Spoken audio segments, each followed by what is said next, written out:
नमस्कार, खिलाड़ी नंबर 1 में आप सभी का स्वागत है। मैं हूं सुमित और बुधवार का दिन भारतीय बाजारों में आज थोड़ी सी प्रॉफिट टेकिंग आपको मार्केट्स में जरूर दिखाई पड़ेगी, जहां पे फर्स्ट हाफ से ही आज मार्केट्स थोड़े प्रेशर में है। थोड़ी रिकवरी आई, रिकवरी के बाद वापस प्रॉफिट टेकिंग आई, अब दोबारा थोड़ा थोड़ा अपटिक आना शुरू हुआ मार्केट में, लेकिन अभी भी 150 अंकों के आसपास एक गिरावट निफ्टी में देखने को मिल रही है। सेंसेक्स भी आज करीब 0.5% नीचे कामकाज कर रहा है। निफ्टी बैंक में थोड़ा सा अपटिक आया है, ऑब्वियसली बाद एक्सपायरी का एक इम्पैक्ट वहाँ रहेगा, थोड़ा बहुत वोलेटाइल सेशन देखने को मिल सकता है।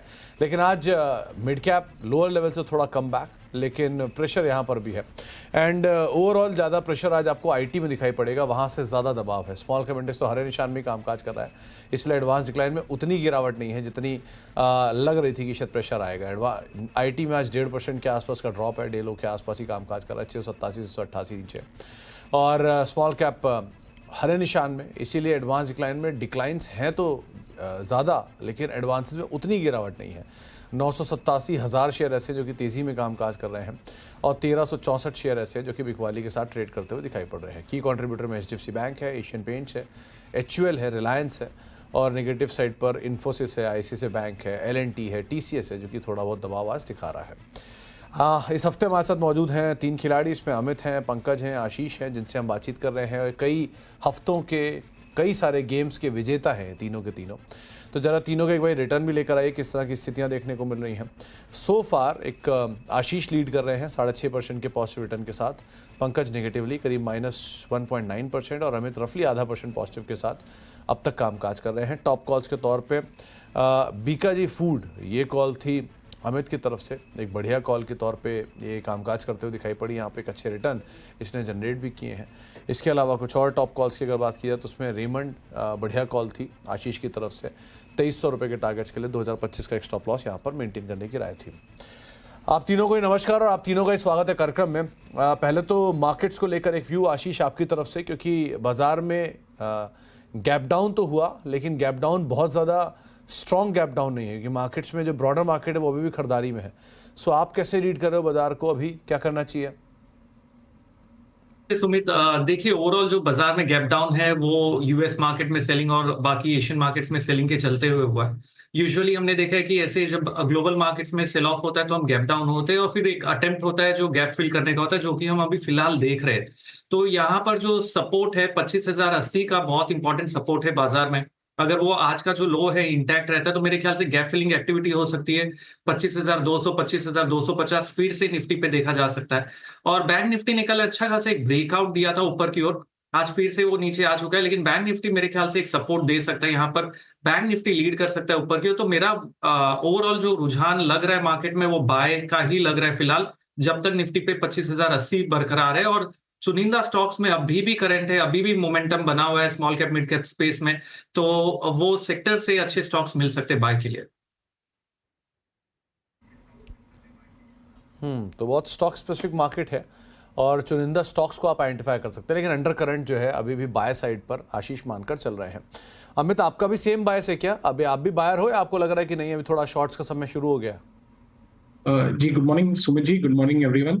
सुमित जी, मैं कहीं ना कहीं आशीष जी से सहमत रखता हूं। मैं 2-3 दिनों से यही कह रहा था कि मार्केट थोड़ी सी एक्सटेंडेड है, टेक्सचर पॉजिटिव है, लेकिन क्योंकि हम अपने 10 डे एक्सपोनेंशियल मूविंग एवरेज से काफी एक्सटेंडेड थे तो थोड़ा सा पोजिशनली पोजीशन बनाने में डर लगता था, क्योंकि रिस्क रिवॉर्ड फेवरेबल नहीं था। आज के सत्र में जो हम निफ्टी में रिकवरी देख रहे हैं लगभग 25,000 25,088 के आसपास से एग्जैक्टली 10 डेमा है, वहां पे हमारा सपोर्ट है। तो मैं आशीष जी के साथ राय के साथ सहमत रखता हूँ कि वो एक क्रूशल मेक और ब्रेक लेवल है। अगर ये छोटा सा लेवल होल्ड करता है क्लोजिंग बेसिस में तो then maybe we will go up, लेकिन अगर 25,088 टूटता है तो दिक्कतें बढ़ सकती हैं। हम 25,000 एंड 24,950 की तरफ हेड कर सकते हैं। एंड ओवरऑल अगर मार्केट्स में देखा जाए तो स्मॉल कैप मिड कैप में अपॉर्चुनिटीज बेटर है, तो वहां पे भी ध्यान दिया जा सकता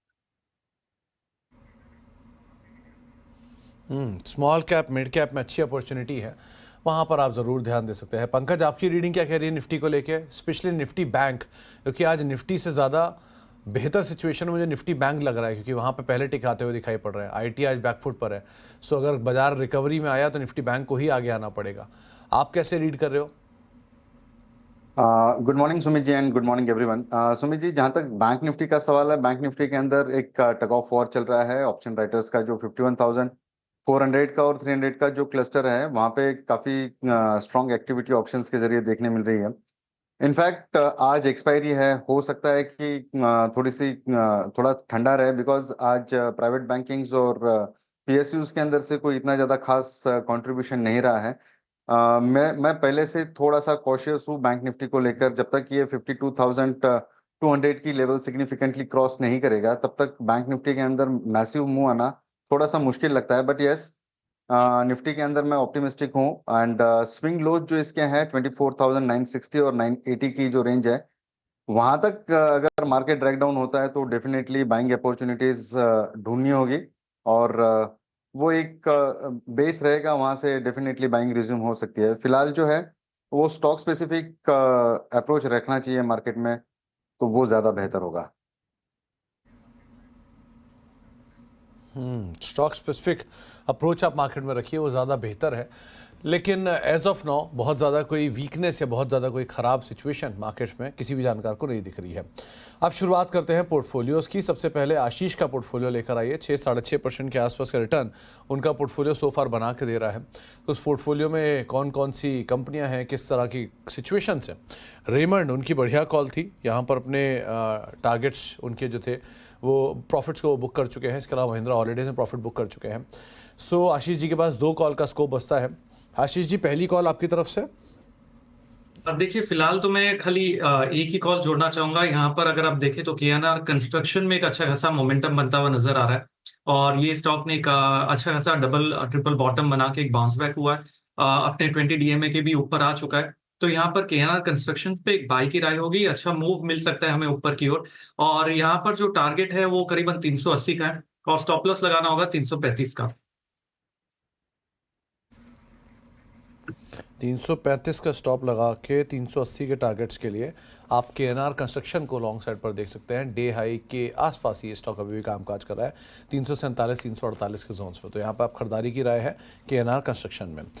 इसके अलावा जरा अमित जी का ही पोर्टफोलियो लेकर आइए। वहाँ किस तरह की सिचुएशंस हैं, कितनी कॉल का स्कोप वहाँ पर दिखाई पड़ रहा है। करीब 0.5% के आसपास का रिटर्न अमित जी के पोर्टफोलियो में सो फार आ रहा है। और यूपीएल उनकी एक बाय कॉल थी, वहाँ वो प्रॉफिट्स बुक कर गए, एग्जिट कर गए जनता फार्मा से, कैस्ट्रॉल से, साथ साथ प्रॉफिट बुक कर लिया उन्होंने बीकाजी में भी। तो अमित जी, आपकी तरफ से पहली कॉल। जी सुमित जी, मेरी पहली कॉल रहेगी मिंडा कॉर्पोरेशन। मिंडा कॉर्पोरेशन का स्ट्रक्चर देखें तो स्टॉक में हमने एक शार्प रनअप देखा था। पिछले 6-7 दिनों से यहाँ पे हम एक पुल बैक देख रहे हैं। स्टॉक का प्राइस लगभग 585 का है। ये पुल बैक लगता है अब कंप्लीट हो गया है। आज के सत्र में एक स्ट्रॉन्ग बुलिश कैंडल देख रहे हैं, ऑलमोस्ट पिछले 2-3 दिनों के लो के ऊपर से चल रहा है। तो इसे बाय करें with stop loss of 560 and targets of 640 rupees. 640 के टारगेट्स के लिए मिंडा कॉप में खरीदारी की राय।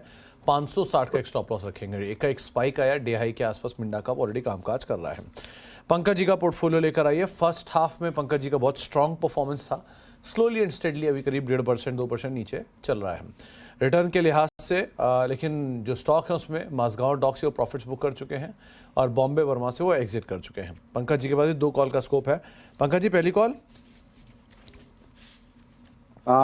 सुमित जी, लगता है मेरा और अमित जी का व्यू करीब करीब सही लग रहा है। मेरा भी मिंडा कॉर्पोरेशन था, लेकिन अभी मेरा जो ध्यान लग रहा है वो पीपीएल फार्मा के ऊपर मेरी बाय की सलाह रहेगी। 201-202 की रेंज में पीपीएल फार्मा को खरीदारी करने की सलाह रहेगी। 8 तारीख से अभी तक एक डब्ल्यू पैटर्न बनाकर इसने एक स्ट्रॉन्ग ब्रेकआउट दिया है। वॉल्यूम एक्टिविटी अगर आप देखते हैं तो 20 दिन का एवरेज अभी ही ये क्रॉस हो चुका है। तो मुझे लगता है कि इसके अंदर 230 तक की एक स्पेस बनती है विद स्टॉप लॉस ऑफ 190। तो 190 का एक स्टॉप लेके आप लॉन्ग साइड पे जा सकते हैं पिरामल फार्मा में। पंकज सर, इसका टारगेट क्या बताया आपने? 230। 230 रुपए के टारगेट्स के लिए आप पिरामल फार्मा को लॉन्ग साइड पे देख सकते हैं। 190 का एक स्टॉप लॉस मेंटेन करेंगे। आशीष सर, आप दूसरी कॉल अभी स्किप करोगे, राइट? हाँ बिल्कुल, मैं सेकंड हाफ में दूंगा। बाजार में थोड़ा सा एक मोमेंटम देखेंगे, उसके बाद में सेकंड हाफ में दूसरा कॉल जोड़ना चाहूँगा। लॉन्ग साइड पे, शॉर्ट साइड पे क्या सोचा है? लॉन्ग साइड पे ही, क्योंकि चुनिंदा स्टॉक अभी तक जितना गेन्स मिला है वो लॉन्ग साइड पे ही मिला है। तो ऐसे में लग रहा है कि चुनिंदा स्टॉक्स में बाई साइड पे ही चलना चाहूंगा जब तक 25,080 निफ्टी पे इंटैक्ट है। उसके बाद देखेंगे, क्योंकि यहाँ पर सुमित एक और चीज बहुत इंपॉर्टेंट ऑब्जर्वेशन ये है कि हर दिन कोई ना कोई दूसरा सेक्टर पार्टिसिपेट कर लेता है, तो मुझे ऐसा लग रहा है कि यहाँ पर बैंकिंग में पार्टिसिपेशन आ सकता है, तो लॉन्ग साइड पे ही नजर बनाए रखेंगे। चलो, तो लॉन्ग साइड पे आप नज़र रखिएगा, बैंक निफ्टी पे, अदरवाइज भी, लेकिन अभी के लिए एटलीस्ट एक स्किप रहेगा आशीष सर की तरफ से। अमित जी, आपकी तरफ से दूसरी कॉल। जी मेरी दूसरी कॉल रहेगी एचएल पे। एचएल लगभग 4925 पे ट्रेड कर रहा है। अगर इसका हम स्ट्रक्चर देखें तो कल का ये गैप होल्ड कर रहा है। सारे अपने कॉन्फ्रेंस और मूविंग एवरेजेस के ऊपर ट्रेड कर रहा है, और सारे मूविंग एवरेजेस कंप्रेस्ड है, तो मेरे को लगता है यहाँ पे एक एक्सपेंशन हो सकता है। स्टॉक ने अच्छा खासा बेस बनाया है और उस बेस से बाहर आने की कोशिश कर रहा है, तो इसे बाय करें। स्टॉप लॉस रहेगा 4800 का और टारगेट्स रहेंगे 5200 के। 5200 के टारगेट्स के लिए आप एच को लॉन्ग देख सकते हैं। 4800 का एक स्टॉप लॉस यहाँ पर मेंटेन करें। 5200 रुपये के टारगेट्स के लिए हिंदुस्तान एरोनॉटिक्स लिमिटेड, जहाँ पर आपको खरीदारी करें, चलने की राय आपको अमित सर दे रहे हैं। पंकज जी, आपकी तरफ से दूसरी कॉल। सुमित जी देखिए, मैं मजगांव डॉक से अपना ऑलरेडी प्रॉफिट बुक कर चुका हूँ। मेरा टेक मजगांव डॉक पे ही दोबारा रहेगा। 4658 की रेंज में इसको दोबारा बाय करने की सलाह रहेगी, विद स्टॉप लॉस ऑफ 4450 का। 200 रुपए यहाँ से नीचे का एक स्टॉप लॉस रखना होगा। मैं टारगेट यहाँ से एलिवेट कर रहा हूँ 5300 तक के।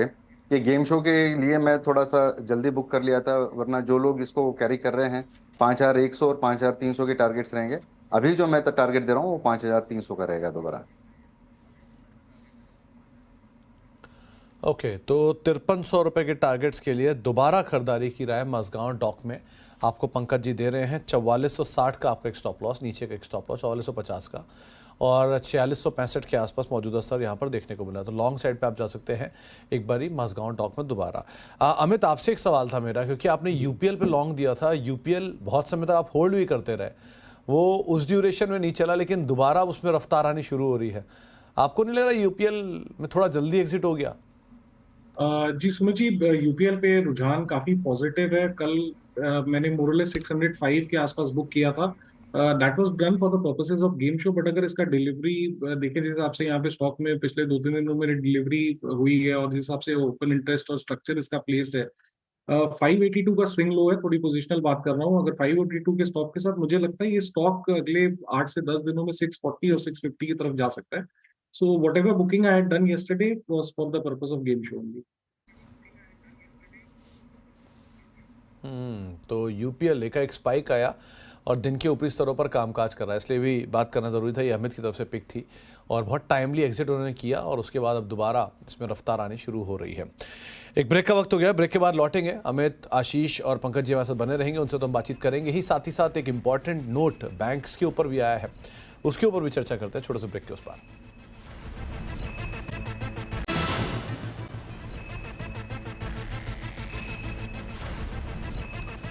अब देख रहे खिलाड़ी नंबर 1, और मार्केट्स के अंदर आज थोड़ा सा प्रेशर जरूर बना हुआ है, लेकिन अदरवाइज जो सिचुएशन है वो अंडरलाइन बेटर साइड पे मान रहे हैं जानकार सभी के सभी। अब एक और इम्पॉर्टेंट नोट आया है मॉर्गन स्टैनली की तरफ से, जहाँ पे मॉर्गन स्टैनली ने प्राइवेट बैंक्स और सरकारी बैंकों पर एक रिपोर्ट निकाली है। रिपोर्ट में क्या खास बातचीत है, इस पर बातचीत करते हैं यतिन मोहता से। तो यतिन, क्या डिटेल्स हैं आपके पास? मॉर्गन स्टैनली की जो आज बड़ी रिपोर्ट आई है बैंकिंग पे, यहाँ इनका प्रेफरेंस क्लियरली बड़ी लार्ज कैप प्राइवेट बैंक्स पे है। उन्होंने स्मॉल कैप और छोटी बैंकों में टारगेट काटे हैं, पीएसयू बैंकों के भी टारगेट काटे हैं, और क्लियर एक प्रेफरेंस जो है प्राइवेट बैंकों की तरफ बनता हुआ दिखाई पड़ रहा है। उनको लगता है कि मिड साइज प्राइवेट बैंक में भी स्ट्रक्चर ही चैलेंजिंग है इस पर्टिकुलर साइकिल में, क्योंकि बहुत सारा कॉम्पिटिशन है। और सरकारी बैंक्स की जो अगर तुलना की जाए तो profitability versus current growth scenario सामने आता है, जिसके कारण उनका प्रेफरेंस क्लियरली प्राइवेट बैंक की तरफ दिखाई पड़ रहा है। Axis bank, Kotak bank, ICICI bank इनके टॉप पिक रहे हैं। छोटे बहुत मार्जिनल टारगेट कट किए हैं, लेकिन अगर हम बात करें, उन्होंने एक डाउनग्रेड किया है आपका प्राइवेट बैंक्स का, खास करके फेडरल बैंक में टारगेट 185 कर दिया है, जो पहले 200 था। अगर हम आरबीएल की बैंक की बात करें तो टारगेट प्राइस 50 रुपए से काट के है अब 210 रुपए कर दिया है। पीएसयू बैंक की बात करें तो एसबीआई पे भी इन्होंने टारगेट काटा है, नया टारगेट अब 800 रुपए है। Bank of Baroda, PNB, bank of India और कैनरा बैंक जैसे कंपनीज पे टारगेट भी काटे हैं और रेटिंग भी अब अंडरवेट कर दी है। तो आपके सामने ब्रोकरेज हाउसेस के अलग अलग नोट, अलग अलग व्यूज़, खास तौर से तमाम प्राइवेट और तमाम पीएसयू बैंक्स को लेकर भी। बहुत बहुत शुक्रिया यतिन, ये तमाम डिटेल हमारे साथ शेयर करने के लिए।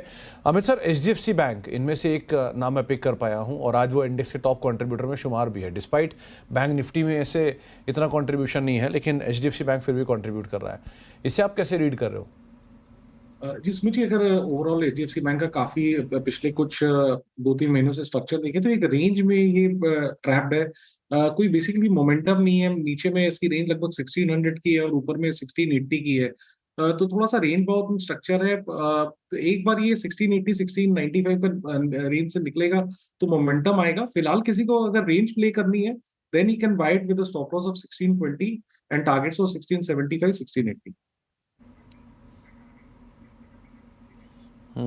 तो 1680 के टारगेट्स के लिए आप एचडीएफसी बैंक को अदरवाइज देख सकते हैं। 1/4% के आसपास की बढ़त के साथ ही कामकाज कर रहा है।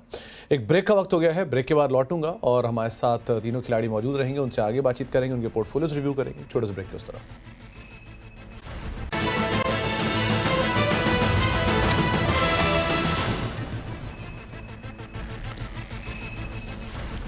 आप देख रहे हैं खिलाड़ी नंबर 1 और मार्केट्स के अंदर तो दायरे में ही कामकाज हो रहा है, लेकिन हाँ, स्टॉक स्पेसिफिक स्टोरी काफ़ी है। 0.5% नीचे निफ्टी कामकाज कर रहा है, सेंसेक्स करीब 0.5% नीचे है, निफ्टी बैंक भी रफली 0.5% से ज़्यादा नीचे।